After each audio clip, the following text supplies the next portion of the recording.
Bismillahirrahmanirrahim. Assalamualaikum warahmatullahi wabarakatuh.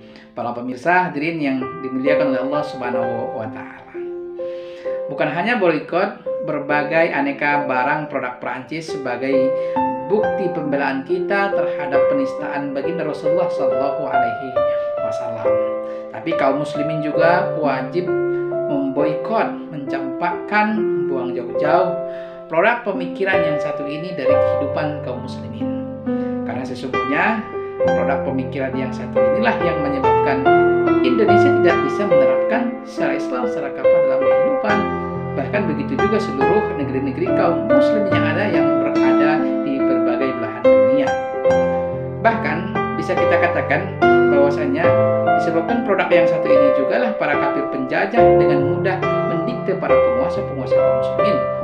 Membuat undang-undang yang melegalkan perampokan harta kekayaan rakyat dan menzolimi rakyatnya. Nah, produk pemikiran yang kita maksud itulah yang disebut dengan demokrasi, yang mana salah satu pencetusnya itu adalah seorang tokoh pemikir politik dari Prancis yang kita kenal namanya dengan nama Montesquieu, yang mana ajaran dan pemikiran yang paling terkenal itu adalah yang disebut dengan trias politika, pembagian kekuasaan negara ini ke dalam 3 bagian penting, yaitu eksekutif, yudikatif, dan legislatif. Nah, saudaraku, para pemirsa yang dimuliakan oleh Allah, memang benar, demokrasi ini telah ada semenjak zaman Yunani kuno, tapi sesungguhnya dia telah terkubur selama kurang lebih 1000 tahun lamanya. Maka oleh karena itu dulu yang ada di Eropa itu adalah teokrasi dengan berbagai bentuk kezalimannya. Tapi di sisi lain, negeri-negeri Islam yang ada itu adalah kekhilafan Islam dengan berbagai kedamaian dan kemuliaan beserta keadilannya.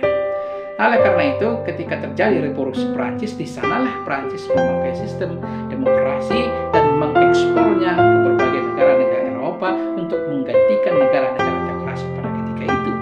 Dan setelah Eropa mampu untuk menumbangkan kekhilafan Islam, barulah dengan sukarela, dengan mudah, bahkan dengan paksa, Amerika, Eropa justru menerapkan sistem demokrasi dalam negeri-negeri kaum muslimin yang sampai saat sekarang ini justru melahirkan berbagai polemik yang tak kunjung henti dan yang tak kunjung reda dalam kehidupan kita.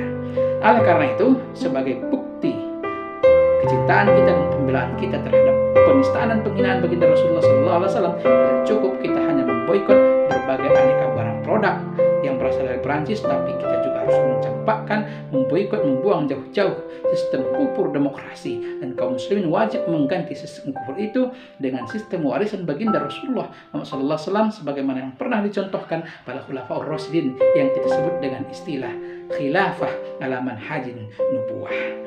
Bela Nabi, bela Rasul, boikot produk Prancis, dan boikot demokrasi. Billahi taufiq wal hidayah. Assalamualaikum warahmatullahi wabarakatuh.